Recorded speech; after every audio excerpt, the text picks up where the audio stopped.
Did you know that IELTS Speaking Part 3 is the most comfortable part of this examination? Because this is the part where we say you are giving your opinion, and you know one thing about your opinion, nobody's gonna judge you by that, especially in this examination. So you are free to say what you believe. They only care about how you express it in terms of your grammar, your organization of ideas, and sentences, probably vocabulary, and those kind of things. So they're here to measure your English. And even if you say something totally unexpected, they'll just judge you for your English. So let's check these questions here. Our today's topic is education. How has education changed compared to the past? Well, in the past, people used to go to traditional classrooms. Not that we don't go anymore, but it's increasingly less common nowadays, especially with the private lessons. I myself am an online tutor who has tens of students from different parts of the world, and I've never met these students in person, but I communicate with them online, and everything is done online. Right now, if you are on this channel trying to learn something, it's probably because you have the internet and you have never met me, but you can learn something from me. So education has changed a lot. In the past, it was almost impossible to learn something from someone that you don't see in daily basis. Question number two. Do you think online learning will replace traditional classroom? By replacing, if you mean it's going to be better, I think it depends on how you're looking at it. But by replacing, saying it's going to take the place of traditional classroom, that we no longer going to need traditional classroom, I don't believe so, at least in the next 100 years.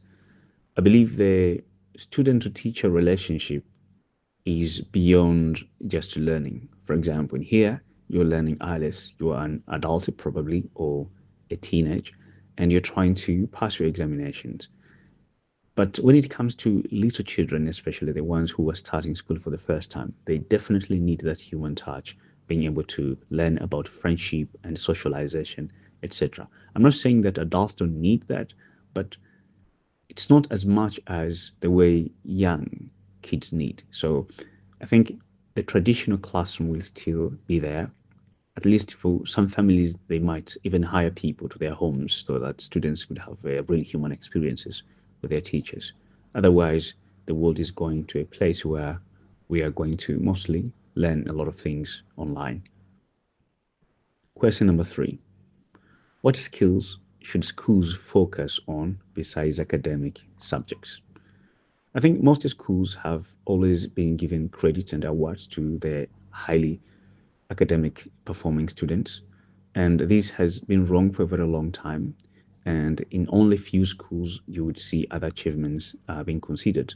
For example, an ability to socialize with your friends, to form friendship, communicate. These things should also be considered, taught to school, and also be rewarded. So, a school that is just focusing on academic subjects isn't preparing its students to go out and face the reality of life, because knowledge is just one part of it. You know, we have IQ that helps you to perform well academically, but EQ is what helps you to survive in real life.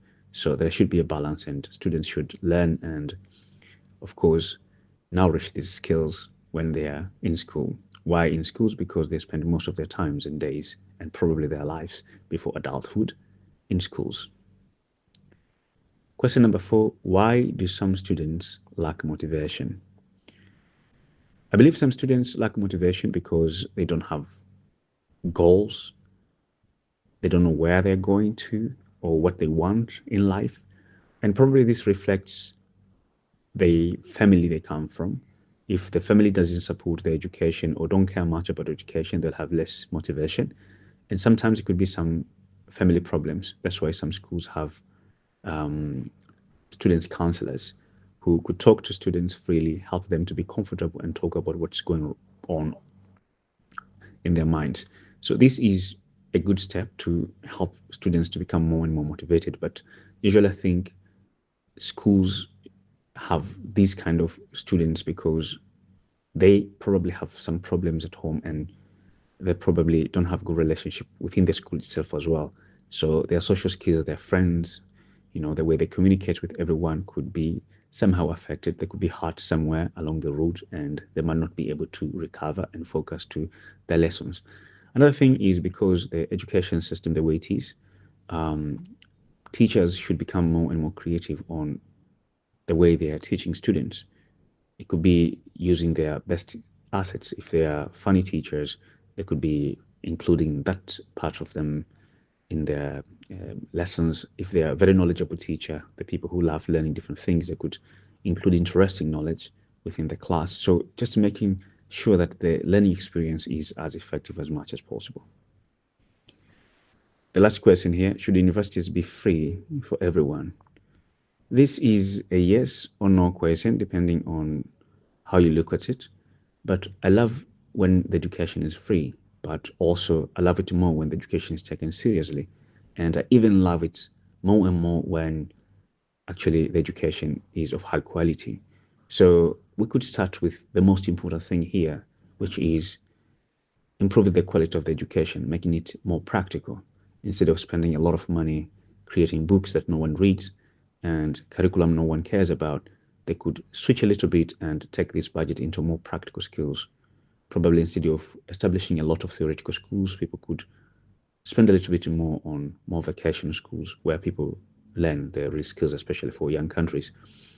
And when it comes to the second thing, which is also important, is the seriousness taken by parents and students and teachers when it comes to receiving and giving this education.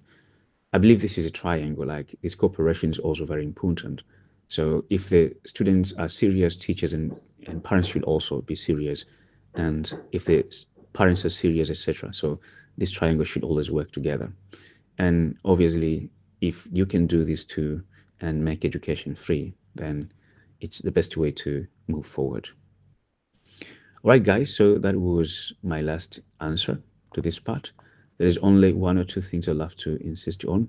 When you're practicing these questions, please try to answer these questions by yourself, the same way that I've been answering here, because knowing how to answer and actually answering are two different things. Just think of the people who love football and watch football. They always have ideas of how the coach and the footballers should play. But in reality, if you give the ball to them, they can't even kick the ball. So there is a big difference between knowing how to do something and actually doing something. When you actually do something, you understand the challenges, you learn and improve accordingly. So, best of luck.